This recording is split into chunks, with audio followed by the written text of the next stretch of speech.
Close your eyes right now and try to remember the very first day you arrived on this planet. Try to pull up the blinding light of the delivery room, the freezing air hitting your lungs, or the exact moment you opened your eyes and looked at your mother. You cannot do it, no matter how hard you concentrate, because your brain enforces a permanent biological quarantine on your earliest existence. This phenomenon is scientifically known as infantile amnesia, an absolute firewall that blocks 99% of the human population from remembering anything before the age of 3. But what if a rogue pharmaceutical company successfully synthesized a chemical key to bypass this ancient biological encryption? What if unlocking the forbidden memories of our infancy accidentally revealed the most terrifying foundational secret about the architecture of human reality? To understand how a memory drug could accidentally break the universe, you first have to realize that your current earliest memory is completely fake. If you believe you remember your 3rd birthday party, a childhood pet, or a vacation when you were a toddler, your brain is actively lying to you. Science has definitively proven that the vast majority of our early memories are simply fabricated illusions built from old photographs and stories our parents told us. Real neuroscientists, like Dr. Paul Franklin, discovered that the infant brain undergoes massive, hyper-aggressive neurogenesis, creating millions of new brain cells every single day. This rapid, chaotic growth physically disrupts the circuits of the hippocampus, actively overwriting and permanently wiping the hard drive of your early childhood. The human brain physically destroys its own initial loading sequence to make room for the complex adult operating system. For decades, the medical establishment universally agreed that these infant memories were permanently vaporized and lost to the abyss of time. However, a brilliant and highly controversial neuroscientist named Karim Nader completely shattered our understanding of human memory early in the 21st century. Nader functionally proved that a human memory is not a secure, read-only video file sitting safely in a digital vault. He discovered a process called reconsolidation, revealing that every single time you remember something, your brain pulls the memory out of the vault and physically melts it down. When a memory is melted down into this fragile, malleable state, it becomes highly vulnerable to being completely edited, rewritten, and permanently altered. A highly secretive biotech firm, operating under the fictional moniker of Project Mnemosyne, realized the terrifying potential of Nader's discovery. The company wasn't trying to study infancy. They were desperately trying to design a commercial chemical compound to cure advanced Alzheimer's disease. They hypothesized that if they could artificially trigger neuro-reconsolidation using a targeted drug, they could force damaged brains to rebuild and restore degrading memories. After a decade of silent research, they synthesized a brilliant neon blue intravenous compound designated as MN42. The initial phase 1 human trials required 20 completely healthy, cognitively functioning adult volunteers to establish a pharmaceutical baseline. The subjects were strapped into sterile observation chairs, injected with a localized microdose of the glowing compound, and asked to close their eyes and remember their childhood. The scientists expected the volunteers to simply experience mildly enhanced clarity regarding their teenage years or early elementary school days. Nobody in the control room was prepared for the overwhelming, violent psychological cascade that shattered the biological firewall of the subjects. Within 20 minutes, the volunteers weren't just remembering their early childhood. The drug was forcefully pulling them all the way back to the very beginning. The chief medical officer of Project Mnemosyne stared at the live electroencephalograms of 20 intensely sweating, violently shivering test subjects. Inside their skulls, the MN42 compound aggressively flooded their hippocampi, forcing millions of dormant neural pathways to physically unpack and melt down. The compound was actively bypassing the infantile amnesia firewall, forcefully digging past their verified adult memories and plunging into the abyss of infancy. Subject 7, a 40-year-old accountant with zero medical history, suddenly screamed out in sheer, blinding panic as his eyes snapped open in the sterile room. He frantically began describing the terrifying sensation of being crushed, suffocated, and dragged through a blindingly bright tunnel of pure, freezing air. With horrifying, hyper-realistic clarity, Subject 7 was explicitly narrating the exact chronological sequence of his own biological birth in a hospital 40 years prior. The medical team desperately dismissed it as a drug-induced hallucination, assuming his brain was simply projecting a frantic nightmare based on movies or stories. But within 30 minutes, every single one of the 19 other volunteers began sobbing, hyperventilating, and violently reacting to the exact same excruciating stimuli. They were all flawlessly recalling the blinding surgical lights, the overwhelming smell of antiseptic, and the terrifying, deafening roar of their very first breath.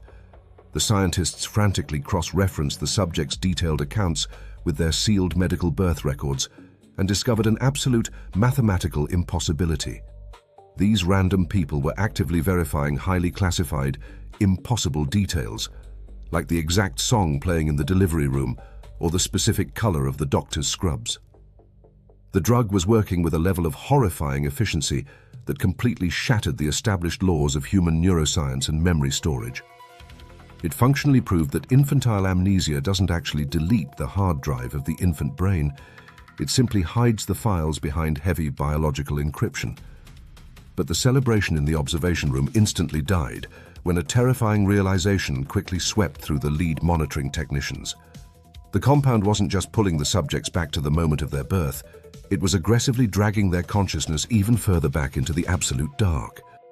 The electroencephalograms suddenly flatlined into a bizarre, rhythmic hum, completely unlike any recorded pattern of normal human sleep, terror, or active cognitive processing. All 20 subjects physically relaxed, their violent shivering stopped entirely, and they synchronously entered a deep, catatonic state of profound, terrifying peace. When the technicians attempted to interview the volunteers over the intercom, the subjects no longer spoke like panicked, confused human beings reliving a massive trauma. They spoke in a strange, detached, hyperlogical cadence, describing an environment they collectively referred to as the staging area. They claimed they were standing in a massive, infinite, completely soundless architecture made of pure geometric light and perfectly straight, glowing mathematical lines. Subject 12, a university literature professor, calmly grabbed a marker and began frantically drawing highly complex symmetrical diagrams on a whiteboard. She described floating in a massive geometric node alongside millions of other formless identities, actively reviewing a highly detailed syllabus of the exact life she was about to live.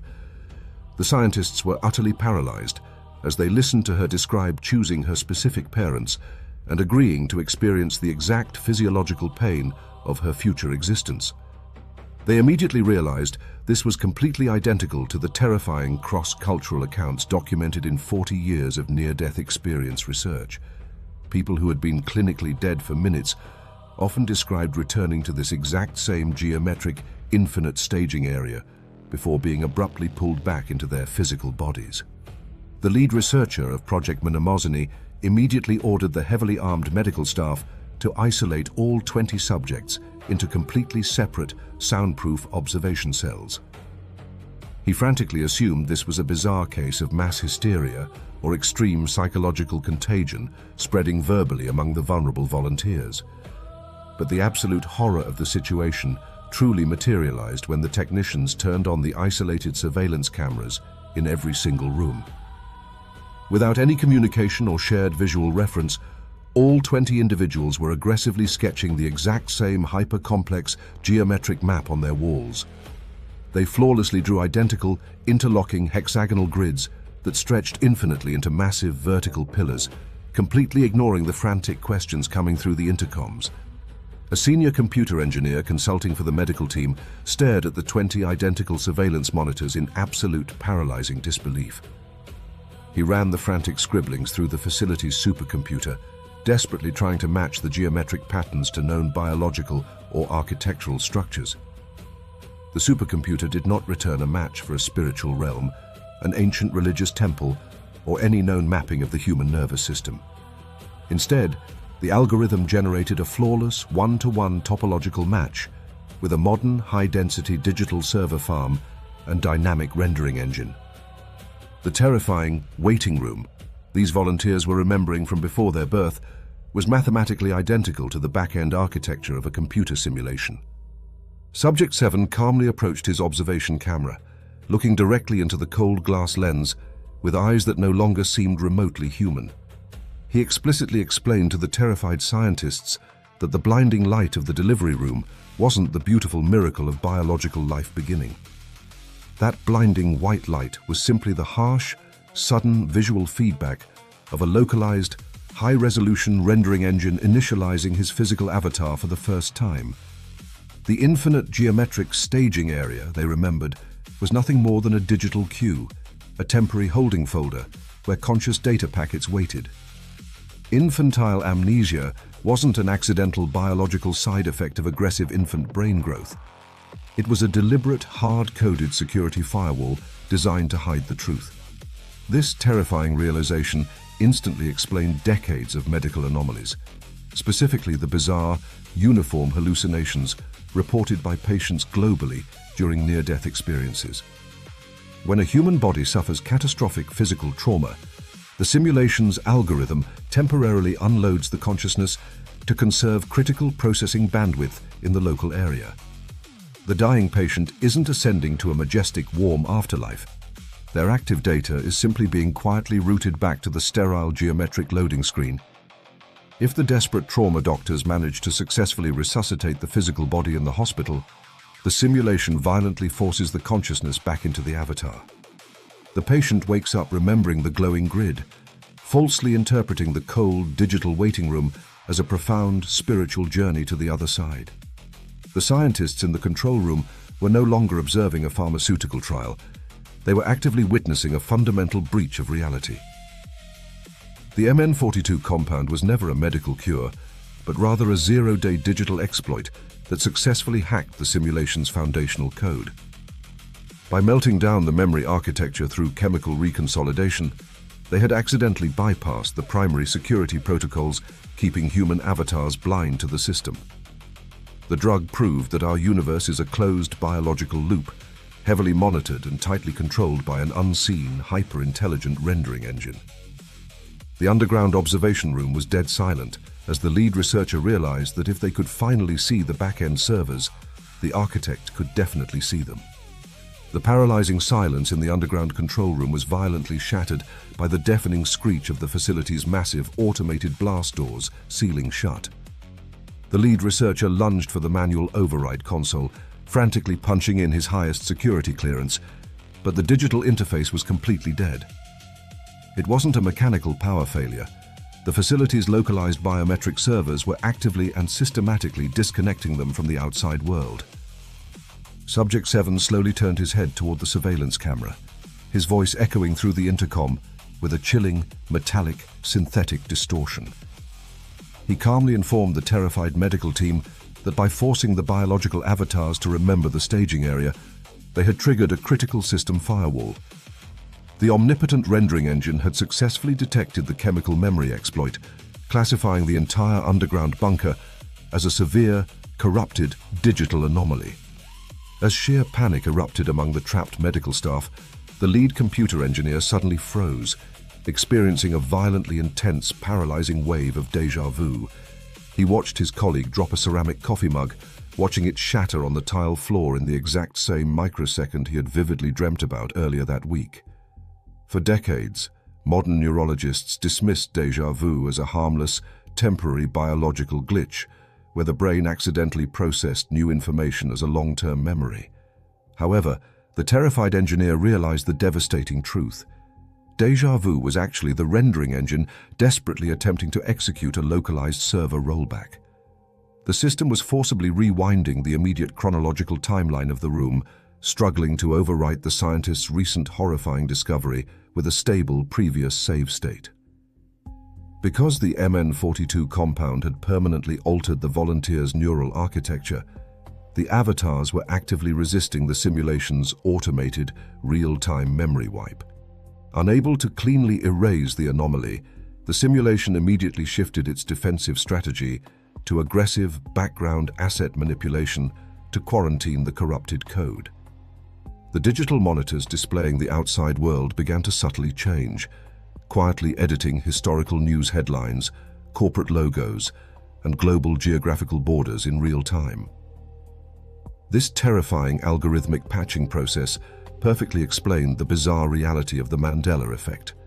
where massive populations explicitly remember a specific cultural fact that supposedly never existed. When the simulation needs to optimize processing power or patch a complex narrative glitch, it quietly updates the designated environmental variables while human avatars are completely unaware. The people who genuinely remember the old spelling of a childhood book or a deceased celebrity are simply biological entities running on an outdated residual memory cache. The architect was actively rewriting the external reality of the planet to ensure that if the scientists ever escaped the bunker, the world would soundly reject them as clinically insane. The 20 test subjects in their isolated cells suddenly stood up in perfect, terrifying unison, acting as temporary physical conduits for the system's antivirus protocol. They began speaking simultaneously through the interconnected audio feeds, their voices overlapping into a single, booming synthetic frequency that physically shook the concrete walls. The collective voice calmly stated that humanity's biological code was fundamentally flawed, lacking the necessary processing bandwidth to comprehend the infinite geometric architecture of the true universe. Infantile amnesia was never a biological punishment. It was a merciful, vital piece of software designed to protect the fragile human psyche from the crushing weight of eternity.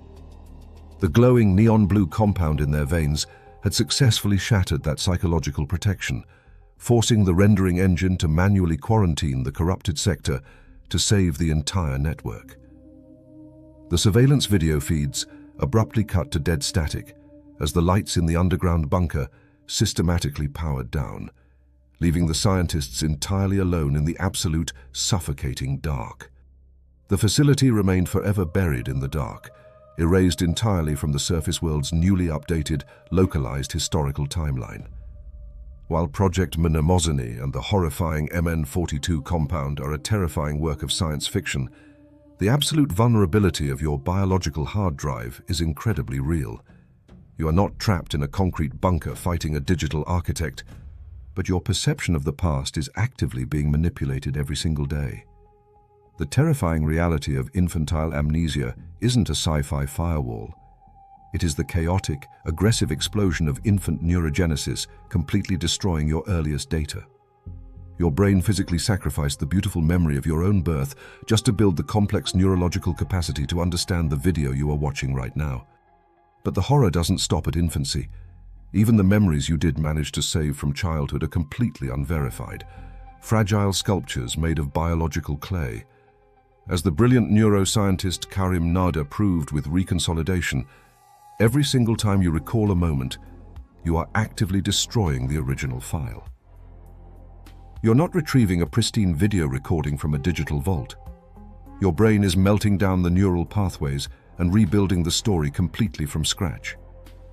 This terrifying biological mechanism means that your current emotional state, new information, or even a suggestive question from a friend can permanently overwrite the architecture of your past.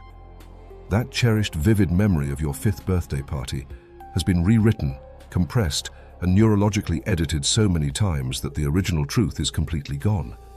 We navigate our entire existence relying on a biological hard drive that automatically deletes its origin point and quietly, constantly corrupts its own saved data. Modern science insists this is simply the highly inefficient, messy byproduct of millions of years of blind, unguided human evolution and cellular growth. But when you realize how aggressively your own hardware hides your beginning and continuously overwrites your past, you are forced to ask a terrifying question. Is the human brain simply a flawed biological machine, or is it operating exactly as a restricted, highly quarantined digital system was brilliantly designed to? The next time you experience an intense wave of déjà vu, pause for a second and genuinely ask yourself what just changed in the background of your life. Our perception of reality is constructed on a deeply unstable foundation of edited memories and biological firewalls that we blindly accept as absolute, objective truth. If you want to continue exploring the terrifying glitches hidden inside human psychology, neuroscience, and the simulation, make sure you explore the rest of the Broken Reality playlist. Drop down into the comments right now and share your absolute earliest, most unexplainable memory. because we are actively cross-referencing the anomalies of the human experience. Until we uncover the next massive glitch hiding in the system, remember to constantly question the code running inside your own mind. I am ThinkLent. Keep thinking.